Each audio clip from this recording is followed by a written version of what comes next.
Welcome back to No Chill with Gilbert Arenas. We back with another heat check. We got Gil in the building, rocking the Magic Boy shirt. Yeah, Compton Magic Boys. Yep, my son, Elijah Arenas, is finally on the squad. That's breaking news? That's breaking news. 16U, he's there. Officially committed. He gonna be playing with Jason Crow Jr. or how did I pan out? Jason Crow Jr. went to another team. He got Nike connections. So, you got to stay what you've been used to. They're kind of sad they didn't get to play with each other this summer, but, maybe next summer. But they're going to be, Linwood is playing Chatsworth, so in Linwood, so that should be a great game. You get there early. Hopefully it's not a night game. We're going to see, though, because it's going to be too turned up. Parking lot going to be too turned up.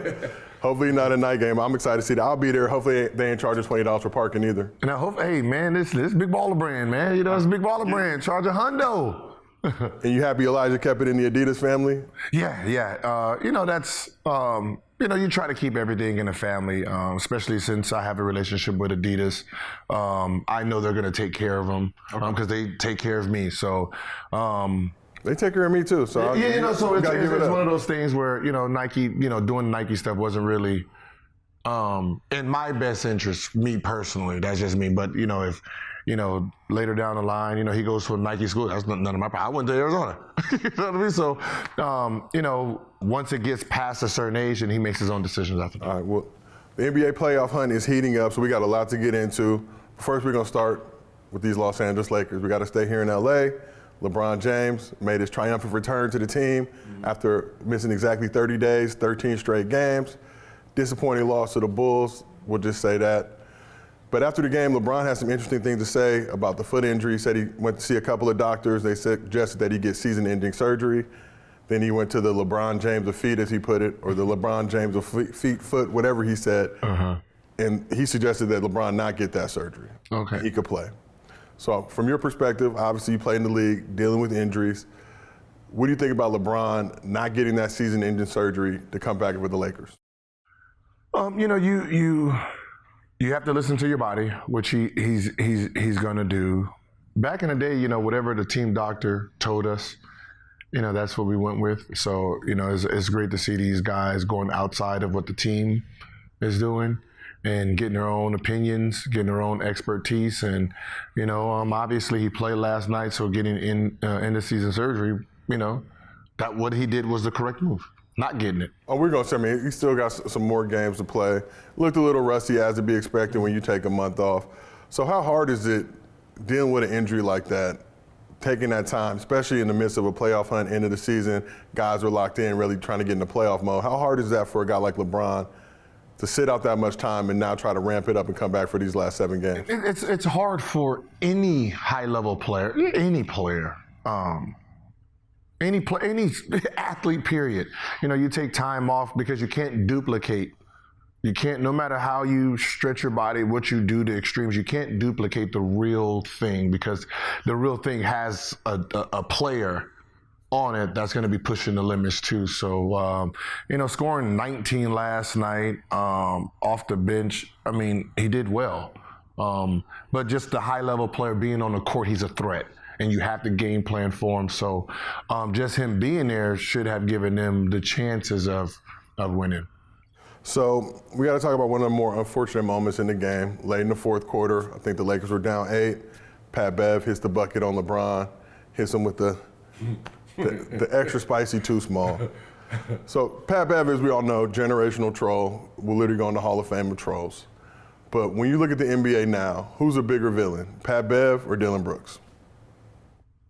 A bigger villain? Who's a bigger villain? Oh, when it comes to villains, like the villain, like hate it, I'll say Dillon Brooks is, yeah. He's got him a little bit. Yeah, I think because with Pat, everyone knows, like Pat respects you. That's why he does it. Okay. You know what I mean? If it has nothing to do with being competitive, it's one of those things is, I respect this game. That's why I'm coming at him. I want everything. I want to stop him. That's what makes me great. So, I want to stop a great. That's where Pat Bev mindset is. He's going to give his appreciation to who he's guarding. Dillon is, young guy. So right now he's basically Tupac-ing it. You know what I mean? So it's, so he's going to be more of the villain.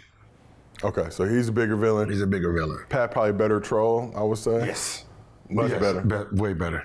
Was there a guy when you were playing, maybe not to you because I know obviously nobody really tried to come at you, but was there a guy who was on that level of trolling? Paul Pierce was a great troller, disrespectful. Like when you say when I say disrespect, it's like that guy that you talking to him and he's like, who are you? Like who is this? I don't even think we have a game plan for you. Like what number are you? What's your name in the back? And then he'll start talking to the bench. Hey, do we have a game plan for them? And then the coach is like, nah, see, you're not even that important.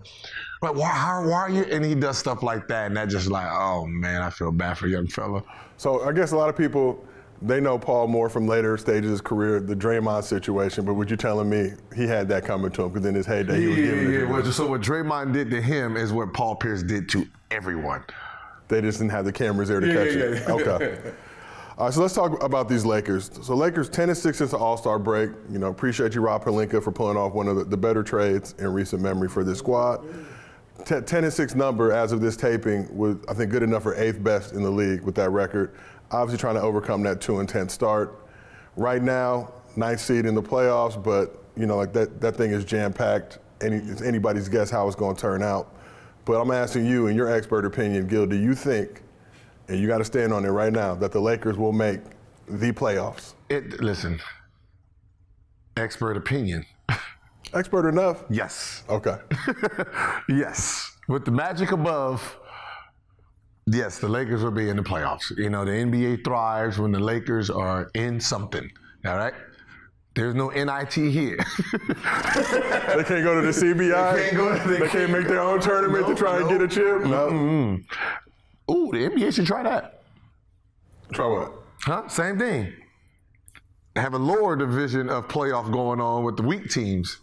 I always thought they should do a tournament for the weak teams, but then whoever loses that one gets the number one pick. Just to see the nastiness of tanking. Oh, yeah. But you'd have to do it the other way. Have them do is compete for number one, but then obviously the shitty teams are going to be left in the dust because. They should have like NIT. You didn't make the top. The top 16. The rest of y'all are fighting for this. We have the NBA championship. It's like the consolation game. Consolation championship. Everybody who played in tournaments back in the day, you lost that first game. You had to try to what did that consolation championship really mean? It was like 9th place or some whack shit like that. Some whack, yeah. Make it. But hey, give them a trophy. They can get a little baby ring. A little baby ring. And get it going. So let's talk a little bit about AD. AD was killing when LeBron was out for the most part. Had a couple missteps, but for the most part, he was balling. I think dropped 37 against the Thunder the game before LeBron came back. LeBron comes back against the Bulls. AD takes 8 shots.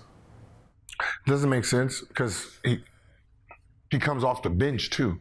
Yeah. So you should have got 8 shots the first 8 plays. I don't really understand some of the new stars that you're supposed to be dominate. Like we're trying to, everyone, viewers, everyone, the league, the coaches, even LeBron, the players, he's coming off the bench. Everyone wants to see what you're going to do as the main guy, right? We know what he's going to do. He came off the bench at 19. But as a starter, what are you doing? So, I know it's kind of frustrating because it's like, come on, man. I'm trying to give you the keys. Don't keep giving them back. Yeah. You drive. You drive. You drive. And it's one of those things where it's like he's refusing to just get behind the wheel. And who do you think that's on? Is AD responsible for that? Darvin Ham don't need to say, look, this is a player. We're running these next 10 plays for AD. You still got to shoot like you're Anthony Davis, man. Like, what do we? So does he need to check somebody on the Lakers team? Himself. Okay. Come on, take the keys. He's trying to pretend that he's drunk. We just watch you, Capri Sun. Yeah, the Capri Sun, sir. There's no alcohol in the Capri Suns. All right, go on and get behind that wheel and drive. It's fine. Drive us to wherever you think we go. But for the most part, it's like he just wants to keep being number 2 when it's time for him to be number 1. So if AD can assume that number 1 role for his regular season into the first couple rounds of the playoffs, what do you think the Lakers' ceiling would be this season? To be honest, just as a Laker fan watching the roster, and they click at the right time, LeBron, D'Lo, Anthony Davis. Then you have pieces around him. You have Austin Reeves doing what, or AR-15 now, doing what he does. I mean, it can really actually make some noise. They can do what Golden State did last year. No one is expecting you to win, but you click at the right time, you have the motors to do it. Yeah, it just seems like It's not like you got 1 star and a half. You have 2 stars, and then you have ice in his veins. Yeah. And that's been kind of the issue. It seems like these guys haven't been able to play a lot to form that chemistry, cohesion. How much time do they actually need together? D'Lo's missed a couple games, missed LeBron's return. He's been battling a hip injury. They've got, 6, 7 games left. How many games do they actually need to play together for it to feel like this squad can do it? More than 6, 7, but more than 6, 7. But, they're still professionals. The offense is offense, but, trying to lock down on defense where you can, really contain other groups who's been together. And then from there is just seeding, getting teams that you can actually beat. And that's 6 games under your belt, Western Conference semis, that's another 6 games you got under your belt. So by the time you face a real challenge, you got about 20, 25 games of playing together. So that's the hindsight. But when we say that those playoff matchups would actually be that real challenge, and do they have time within those matchups to actually figure it out? Listen, you play the Grizzlies. Just be honest. Lakers versus Grizzlies, Lakers versus Sacramento. No one's putting their money on the Grizzlies or Sacramento. They're not gonna be confident with that purchase of a ticket, saying Sacramento is gonna win. So those are 6, 7 games that Lakers can really try to get some togetherness. So we're gonna talk about that later in the show, but let's talk about it right now. When you talk about those top 3 teams in the West, you got the Nuggets, Grizzlies, Kings. Whether Grizzlies, Kings finish 2 or 3 remains to be seen. Nuggets feel pretty firm to be the 1 seed coming out of the West. Of those 3 teams, which team you think has the best chance to come out of the West? I'll say Nuggets. Okay, you rolling with the Nuggets? Yeah, because with the way the Nuggets have played and lost in the playoffs, it's been to teams that won the championship or been to the championship. So it's not like they lost to, some bums. They're a game, a player away from being in the championship. So it seems like Joker's got a lot of heat and criticism for not being able to take that next step. Had a good chance in the bubble. Obviously ran into that juggernaut Lakers squad. Hardest championship in NBA history, no home court advantage. Yeah, facts. Had to play in Disney World. Yeah. I can only imagine the stress and turmoil having to see Mickey Mouse everywhere you go. But let's talk about these Lakers this year. If you're the Lakers and you have the potential to face one of those 3 teams, which one of those teams would you most be excited about playing? Sacramento. Just because of the no playoff experience? No playoff experience. They have to run a little bit more, which helps LeBron and Anthony Davis and some of those young guys keep the floor open. Joker's going to make it a half-court game. Denver and them are going to make it a half-court game, which benefits, his style of play. Hurts the Lakers because, you guys have real horses too, where you want to, even though they're old, LeBron still wants to get up and down. He'd rather get up and down on fast breaks versus trying to go through, 5 defenders. With Grizzlies, they seem like they're more together than a lot of teams. Is like it's, I call them a wolf pack. It's like a wolf pack that, they're coming together. So they're dangerous. But when you have 3 All-Stars, 2 first ballot Hall of Famers on the team, you would rather go against 1 star and a .25. When you're talking about the playoffs, because if John Morant gets shut down in the playoffs, it would be hard for Grizzlies to win a series. Same thing with Joker. You keep Joker from 10 assists, keep him off the boards, it's just really hard for him to dominate that series. Yeah, but you don't think, you look at the Nuggets, look at the Grizzlies, those other pieces around them. Jamal Murray, Michael Porter Jr. But if this was Jamal Murray was it 3 years ago? Yeah. Then, it's another story, but he's still getting, this is his first year. He's still getting in. Michael Porter hasn't really turned over into, what's expected of him. Right now he's still, like, it's like he's just coasting, showing little promises, so he hasn't really established himself as a real third option or second option. He's just sitting there, showing us glimpses. But even that Grizzlies squad, just rubbing his engine. Go. But even look at that Grizzlies squad. I mean, they played great basketball last season without Ja when he was dealing with injury. This year, Ja missed some games, and they kind of rallied behind it to the point where Ja felt comfortable enough asking Coach Taylor Jenkins to let him come off the bench just to not destroy chemistry. Potentially have the defensive player of the year in Jaren Jackson Jr., Desmond Bane, been doing his thing. You got Dylan Brooks, who's ready to be at that Draymond troll level, who probably has a little bit more offensively, but playoff Draymond's a little different, so I can't really give him that nod yet. Because Draymond could drop 32 in a Game 7 of the NBA Finals if he feels so inclined. But you feel like with this Grizzlies squad, and we're going to talk about the Kings in a second too, but with this Grizzlies squad, they got to lock in on Ja. If they can lock in on Ja, it's going to be problems. It reminds me of Derrick Rose's Bulls teams, right? When Derrick Rose was out, those teams never really dropped because it was a solid team. They're solid, right? Solid doesn't win championships when you're playing against stars. If they were like an older group, like Detroit was back in, was it 04? Which none of them were stars. They were all stars, but they didn't have really that top tier, they just all played well. They all did their roles and maximized their roles. I don't see that with any of the teams so if Lakers had to match up with them, it's hard to put your money on, Sacramento, Grizzlies against the Lakers if everyone for the Lakers is heavy. So let's talk about the Kings a little bit. Not even a Kings-Laker matchup, but just the Kings in general. Having a great season, about to clinch a playoff spot. Mike Brown getting a lot of consideration for Coach of the Year. But it seems like because of that 16-season playoff drought, people really aren't f***ing with the Kings like that. Like, they think that they're easy out.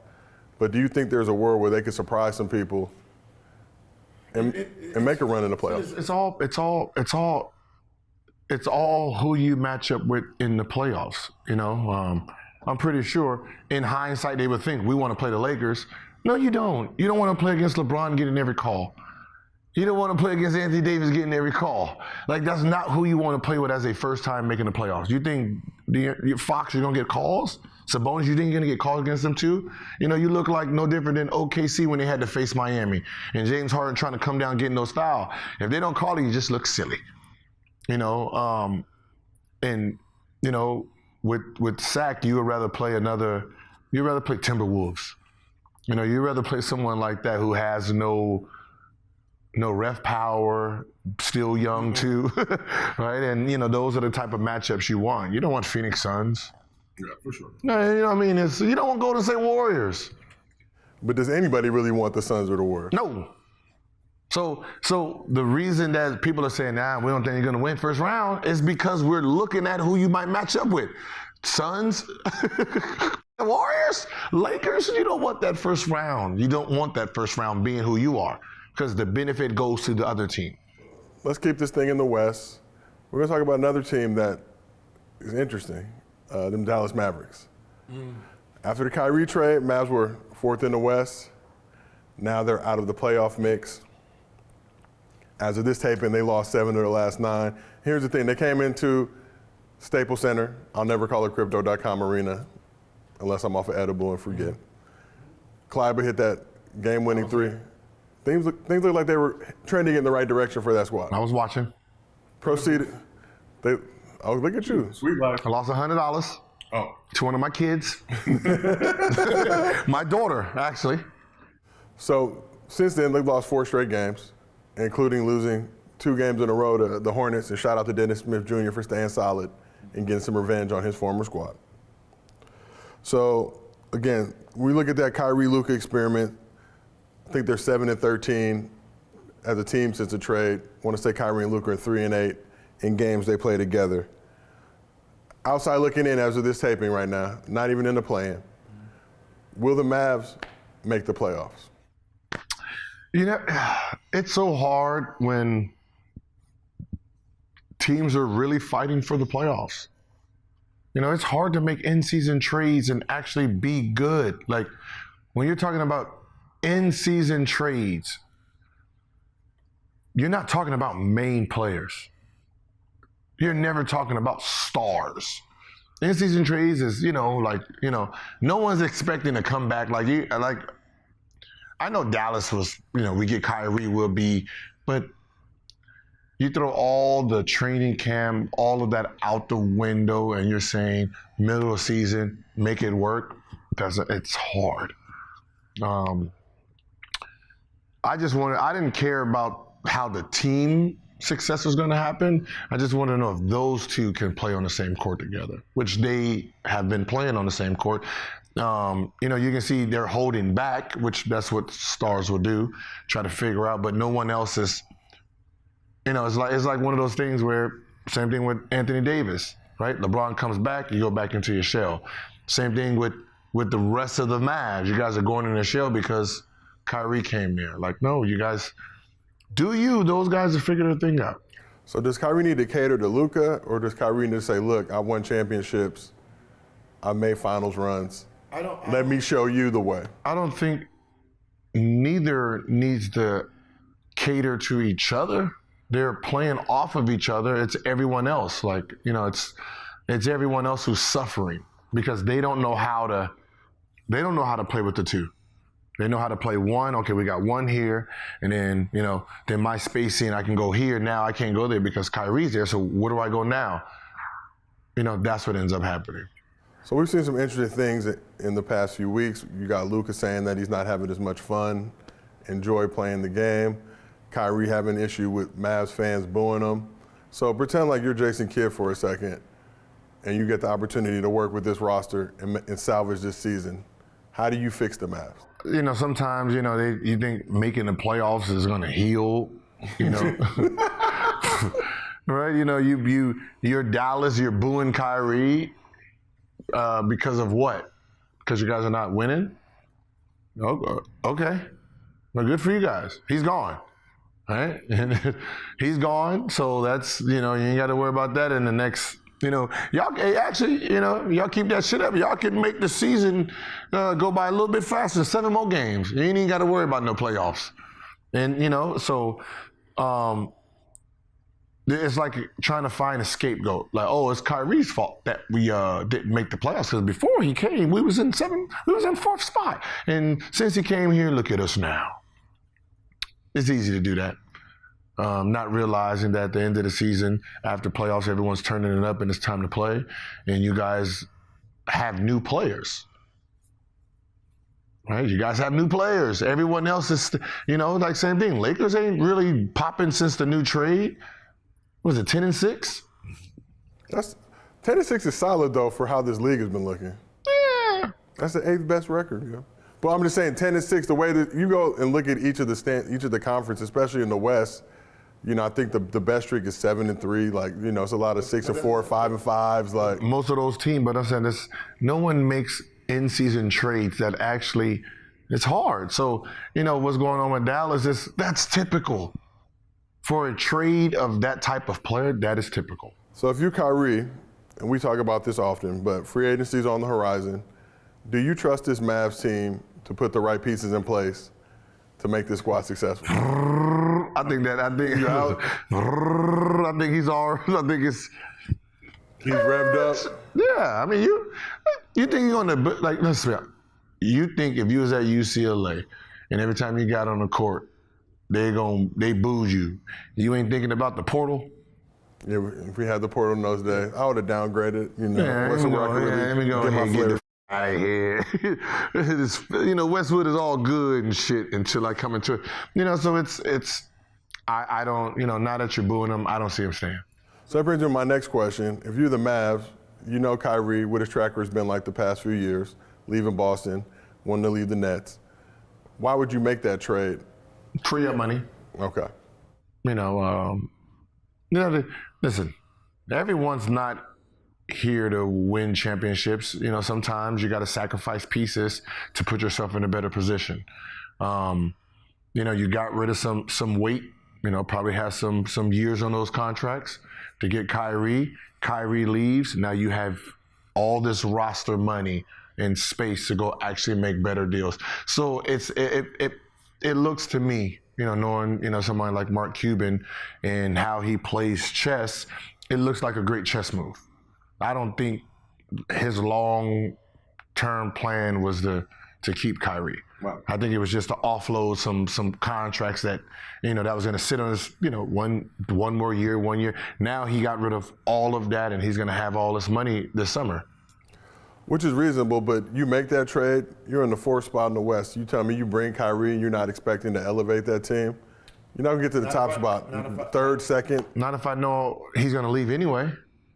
If I know he's going to leave anyway, you're making a trade for a reason. Like if I know I'm trading for you and you're going to leave, why am I still making that trade? Let me just go ahead and dump this trade and chat. All right, come on over. So let's flip it then. If you Mark Cuban, I think Kyrie reportedly wants something in the $200 million range in terms of an extension. Under any circumstance, would you give him that deal? If I'm Mark Cuban, it depends on what my real plan is. I'm building around Luka, right? I have a 6'9.2". If I can get a bigger shooting guard, I have a big front court. I have a big back court. You get a real shooting guard in there, it's about 6'7", 6'6". Different team. But it's really diving in, looking at rosters, looking at free agency. He can overpay players to come there, and he can really put himself in position to be good next year. So let's talk about Luka a little bit. Luka, has complained in the past about some of the rosters he's had, probably justifiable to an extent. Oh no, he's had some trash. So I don't ever like to slander gentlemen. We didn't slander no gentlemen. We just, the roster itself. We slander right. No names in particular. When we say McDonald's or this company sucks, we're not talking about the actual items in there. We're just talking about as a group of items. Fumbled the bag with Jalen Brunson. Think he would have took half as much to stay. There was a recent report that said that. Let him go to New York. It is what it is. He's playing at an all-star level. But at what point do you start to point the finger at Luka and say that he's responsible for what these squads are doing? No, okay, no. I'm asking you. I gotta know. No. That's what the Spurs are saying. It's because they can see themselves in the players that were on the team, a bunch of square players that was on the team. He's really had no help. Like, when you're talking about making the playoffs, he's carried some horrible teams to the playoffs. Like when you're looking at the roster, like, you're going to have, our very own, Dinwiddie. Will Hill's Dinwiddie. Other than that, for the most part, you haven't really had anything to fight with. Himwitty, you know Himwitty slander on Gilbert, on No Chill. So you haven't really had anything to really make a push with. And I think some of Luka being great is because of what he has done with such little talent on the team. So he has a reason. The reason that you're getting put in some of these categories of, man, Luka's great, is because of that you're carrying some trash with you to the playoffs. You done really put a number on some teams with nothing behind you. So, I wouldn't be complaining. It's just, I know your frustration. Mark Cuban has built great teams before, so sometimes it's a process. So Gil, I know you get all your tickets for free, but for me, buying tickets can be extremely stressful. Like, you never want to get got right, especially in a city like LA with some janky ticket prices, all that good stuff. But that's why I'm on this new Gametime app. Gametime is the fast and easy way to buy tickets last minute for sports, music, comedy, or pretty much anything else you're trying to get cracking in the city that you live in. Okay, that's great. I'm gonna download this app. What do you like about it? Gil, you know what? That is a great question.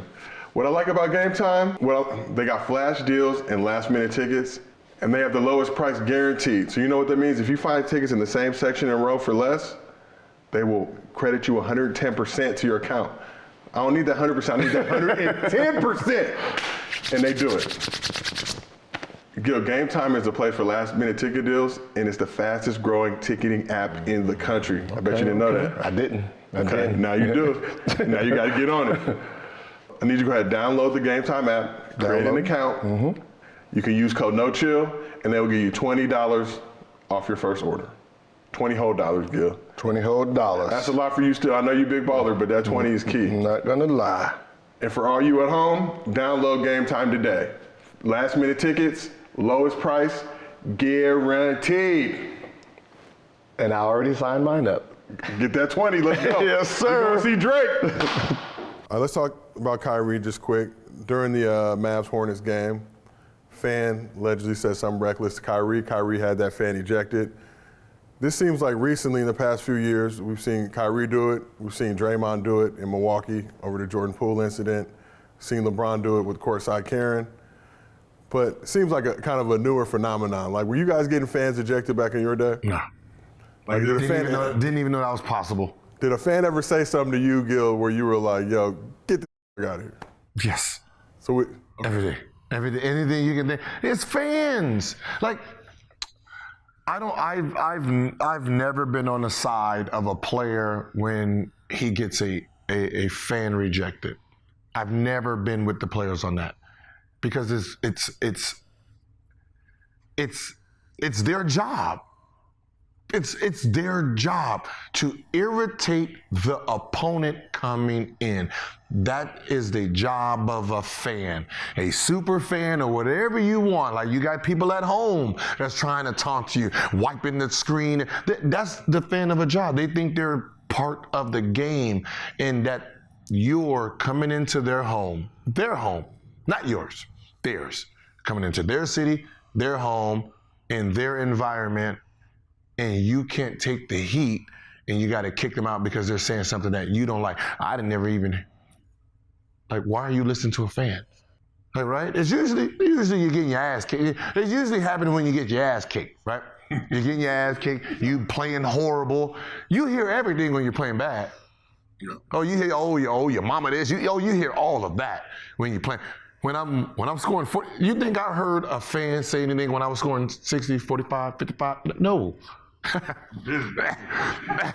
When I'm 3 for 20, I hear all that shit. I hear bench him. Say what? Huh? No, you get to talking back, or you hear when you're getting your ass kicked, you have perfect hearing. When you're on fire and you're sitting there doing this and taunting and doing that and sitting here rocking babies, it's good. It works in, but when you're losing, you got to be able to take that shit too. You got to be able to take it too. You can't be sitting here throwing fans out because they said something. You're like, hit shots. Hit shots. They won't say shit. I imagine that's why they serve beer at games. That's why they serve assorted alcoholic beverages. It's to get fans in that mode, that mindset. And to your point, you got fans at the game, right, who are doing that. You also got fans online who are doing that are trying to represent their squad. Because I know if I can get under Gil's skin, make him say something crazy, that might be enough to shift the balance in the game and get us that dub. If I say right now something about Toronto, right? My DM from Toronto Raptor fans is going to be off the chain. Drake hitting you? Huh? Nope. Drake not gonna hit you? Nope. It's gonna be everybody else. Okay. Everybody else from Canada. You're horrible. That's why your career sucks. Hey, buddy. Like, I get all that. And listen. Like, but that's what part of it is. Like, you know what I mean? That's what the whole game is about. So why does it become personal when you can't handle it? Like, listen, it's fans, right? The only shit that hurts is getting booed at home. That's personal. That's like, you don't get them all ejected. You're booing me when I'm killing your team or I'm having a bad game and you're laughing at me. When you get booed at home, they don't like you personally. That's a different feeling. I think about somebody even like Trae Young, right? Trae Young going into Madison Square Garden. They had the Bing Bong videos coming out. Trae Young, you know what I mean? Had a whole fan base sipping Henny, but he relishes those moments. He relishes to be able in the middle of the garden and tell him to shut the f up, like, because I just busted your ass. Now what happens if he went in there and it was 1 for 25? Get him out of here. Get him out of here. Like, get him out of here. Like, come on, man. Nah, you got to take that. So are you saying that players nowadays are a little too sensitive in that regard, or you just tune out fans? Because there comes a point, though, if a fan, crosses that line and says some just shit that's too spicy, that How are you hearing it? Shouldn't you be locked in the game? So drown them out. Like, shouldn't you be locked in the game? How are you getting this distracted by a fan? Because what's happening is, this is how NBA players work. If I said the shit to you, you don't care. It's someone outside of those lines say it, now you got a problem. Yeah, but if you say to me and I'm in the league, I respect you as a fellow professional basketball player. Respect the fan. I don't respect the fan that paid to watch me. But that's what I'm saying. It's the same verbiage. Yeah. But the fan irritated you more. Like if I'm the owner, I don't give a shit what that player said. I don't point him out and just reseat that somewhere. Yeah. I'm not getting rid of my fans. LeBron's irritated. Good. I'm trying to win this game. You know what? Hey, reseat his ass right behind LeBron's bench. I'll take him out, put his ass right behind LeBron, bitch. Irritate the out that man. And that's the point of a fan. That's the point of a business. My job is to make it hard to win. What is the point of having rude fans if they can't be rude? Well, I mean, fan is short for fanatic, right? So it's literally in the net. This is what you want in the game, they want the bubble feeling. Yeah, no one says everyone claps, everyone gets award. Okay, yeah. This ain't golf, man. This ain't golf. That's real. This ain't golf. I wish Buffalo had an NBA team just to see Bill Mania or whatever you can call them over there. Yeah. Bill Mafia, Bill Mania. Them fans in the arena. Woo! Soccer the same way. You know what I mean? I like, that's a city like I don't give a shit what nobody said. Like I look at the football cities and seeing some of them craziness, put an NBA team in there and watch what it do. Like Utah, come on, them days is over. I need them rowdies. So who was the rowdiest fan base that you faced? Chicago. Cleveland and Chicago. Who was worse of the two? See, worst as like vicious, Cleveland. What were they saying to you, Gil? That you feared LeBron? Okay, no. So you remember when Deshaun Stevenson said LeBron was overrated? Yeah. Oh yeah, we couldn't leave the hotel. So the Ritz was attached to the mall. So when we go to Cleveland, you go to Morton's, you go to watch a movie. Oh, all that shit was shut down. All that shit was shut down. They was waiting for you or what? There was no, you can't shop. No, you can't shop in here. Like you had people just lingering, hundreds of people just lingering inside the mall. Like so y'all think LeBron James is overrated, huh? Who are you? Like you're like, I'm just trying to buy a sweater. I didn't say shit. I didn't say anything. And that was really, it was like, bro, I can't even go in the mall without getting harassed because of what we said. I mean, the signs in the arena from them was cutthroat. Okay, and you dealt with all that? Yeah, not me personally, but we had teammates. That sign's for you, it ain't for me. That's for y'all. You know how you sitting on the bench just reading signs like, ooh, is that a lot? Is that? Ew. We sit there doing, ooh, and then we read it like, oh Lord, Jesus, so you know how rude fans are if they're burning. Like when LeBron left and they start burning. Now imagine an opponent. That's real. Yeah. You're gonna burn some shit you already paid for. That's on you. New York is ruthless. They could be. Like if I said, all right, GA, who can have the best home crowd? I'll say if it was a hard arena to play in, like the fans themselves are rude, New York Knicks will probably be number one. Number two, Golden State Warrior fans. In San Francisco or Golden State Warrior fans. In Oakland, yeah. Oakland fans, because those are the Raider fans. Yeah, that's fair. Raiders, it's the same complex. Black hole. That's the black hole fans. So so you got them three. Those are the top three. Sacramento, beer night. Okay. Those fans was ruthless. Chicago. It's funny when you say Oakland, so previous Oracle Oakland Warrior fans and New York Knicks fans, that's because public transit pull up right to the arena. Yeah. So when you got that public transit access right to the joint, that bar stop right that bar stop right there. And you can get beers, you can get mixtapes, you can get some weed, you can get whatever you want. So you're talking about just fan bases that are rowdy. So what do Knicks need to do? Like Trae Young, right? I don't know if Knicks just look how y'all treat Trae Young. Treat every star like that comes in that building. But we've seen the aftermath of what happens when you do that to Trae. Only certain players who thrive on shit like that. That Trae Young's gonna burn you. Dame's gonna burn you. Embiid's gonna burn you. But you saying the average NBA player ain't built for no. Okay. You got KD's gonna burn you. Greek's gonna burn you. Yeah. And for the most part, everybody else, Steph is gonna burn you with that. Yeah. For the most part, everybody else, you can probably, get away with. you can probably get under the skin. There's only a few. It's only a few that can handle. So you mentioned Embiid. Let's talk about this MVP race now. So it's coming down to the wire. All right. Seemed like it was Joker's award to lose. Now Embiid has jumped him in the standings. You had some interesting things to say about Embiid recently. You did a radio appearance. Mm-hmm. They was on you. Who was on me? Sixers fans was on you. Every fan, and so I say something about their team, they killed me.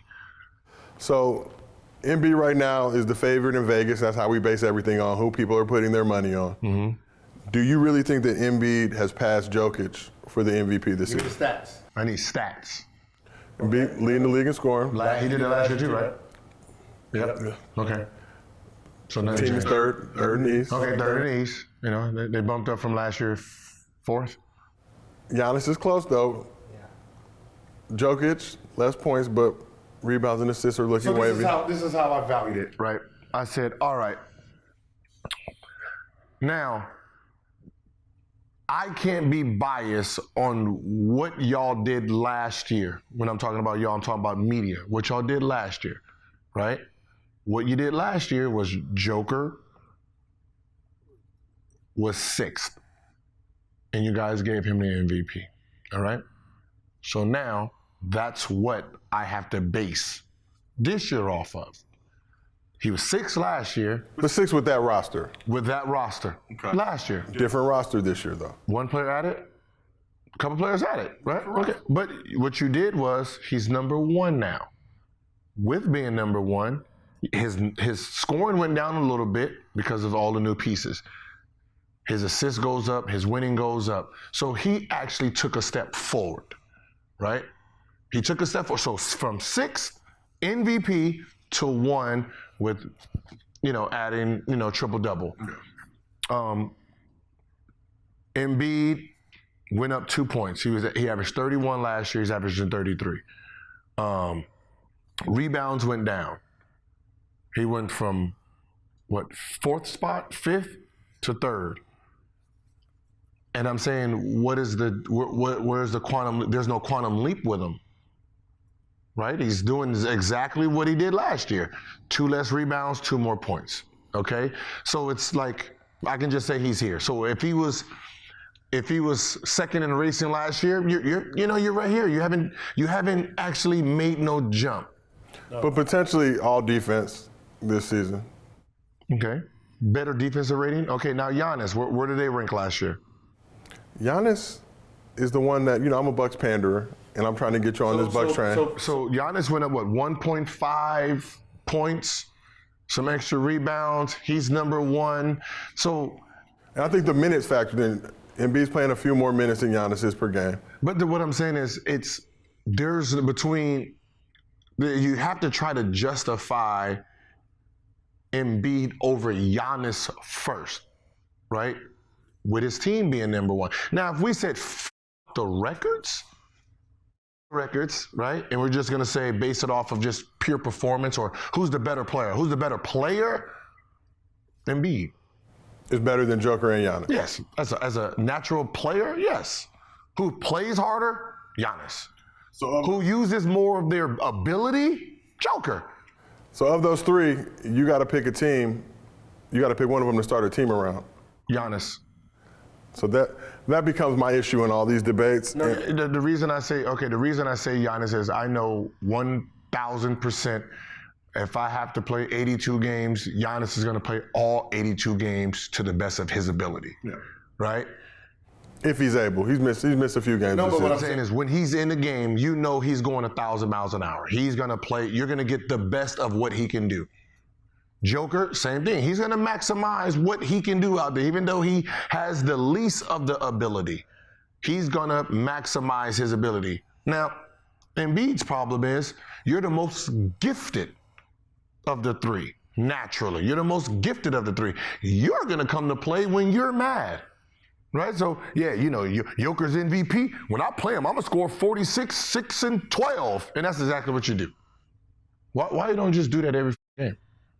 Right? If Kobe played with him, Kobe was saying the same thing what he used to say to Shaq. This man is just lazy. He's great because he's good. He just does exactly the bare minimum of his talent. Like, who's stopping Embiid from scoring 40 to 50 every night? Nobody. He does it to himself. He does it to himself. So it's like if I'm gonna start a franchise, I'm gonna start it with Giannis because I know one thing I don't have to worry about. I don't have to worry about is he gonna come to play. But you feel like that's true for Embiid even now? We've seen over this late stretch the 30-point game streaks. Cool. Why? It's because he's this close to the MVP. So now he's proven that it should be him. He just made a statement. Yeah. He just made a statement about Draymond Green. What about Draymond? They was playing the Warriors, right? Yeah. He just made a statement. What was that statement? What did he say to Draymond? No, he just made, I'm coming at you because you guys had Joker in front of me. Yeah. It wouldn't be no Joker if you just played like that every goddamn game.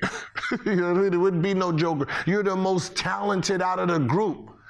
This shouldn't even be close. This shouldn't even be a close race. But you leave so much doubt open because you don't play hard all the time. That's the problem. So it's like when I say there's no quantum leap, because you averaged 31 last year, you averaged 33 this year, you're in third, you was in fourth last year, you have 2 less rebounds. What are you doing that impresses me to say you're the MVP? You lost it last year for a reason. But you also said you're not going to worry about last year, this year. No, what I'm saying is just looking at this year and this year's body of work. I did say that. That was a contradiction, right? Because you know the internet going to be on you. You got me. You got me. You got me. It's my job as host to protect you from that potential slander as best I can. Sometimes I can't do it. They're going to slander. So if we just base it off this year, who has the least talent? Joker. Right? When you say natural ability, he has to slow, can't jump. Least athletic ability of those three. Yeah, so, to average a triple-double, he's maximizing his body. He's maximizing his stuff. Who is the best scorer and natural player? From a scoring standpoint, probably got to give it to Embiid. Yes. But Giannis can score at will, too. But he doesn't have the natural ability. He scores because he just plays harder than everybody else. Right? He just plays harder than everybody else. But he's adding layers. So we had this conversation before. What I'm saying is he's not when it comes to just how the package looks, right? Giannis is like LeBron. This is more of a Hummer truck that's just saying, F everybody, I'm coming. Right? I'm going, whatever's in my way, I'm going. That's Giannis, right? So you have 2 players that don't have this ability and they're maximizing their ability. You have all the skill in the world. Like if you wanted to average a triple-double, who's stopping you from doing it? Who's stopping you from scoring 50? This is like that argument with Shaq and Kobe. Like you're averaging 27. You're the most dominant big man that's ever played this game, and you did just enough to just say you're the most dominant big man today, when it's supposed to be you're the most dominant big man ever. Like think about people who are Shaq fans.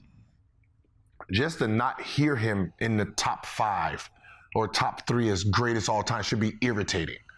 Knowing what I was a big Orlando fan when Penny came in, so I know the Shaq that I seen. This is the most dominant player ever. This is gonna be better than Michael Jordan. Yeah. So the fact that no one ever puts him in the top 3 or top 4, that should let you know as a player that you didn't you didn't perform to your ability that everybody else witnessed. Yeah. And a lot of people are too young to remember, but LSU Shaq into Orlando Shaq, shit. That tornado spin with the duck. Come on, man. Like, broke every rim that went. Like, this is the guy that. This is a guy from his rookie second year, third year. Like, oh man, this better than Jordan. Yeah. You couldn't tell no kid. You couldn't tell no kid at that moment in time Shaquille O'Neal wasn't going to be the best thing that ever. Like, I used to fight at school because I'm a Penny Hardaway fan. Which is respectable. Yeah, you know, it's like, so, you know, them two is beefing, we beefed. We beefed. Yeah, you're always ahead of the curve in terms of being a trendsetter. Because there's Penny fans back there, but if you looked at Penny and Shaq, and you can't compare it to Kobe and Shaq, but Penny was that dude too. Yeah. There was some issues, some injuries, but because we hadn't really seen anything like that too at that point, 6'7", 6'8". Point. Yeah, so it's, you know. Like a new wave Magic, but he could do other stuff too. He had a little bop in his game. But that, like, Embiid reminds me of what when I look at Shaq and how Shaq played the game. It's like same thing with like someone like Vince Carter. Like, you guys are apex.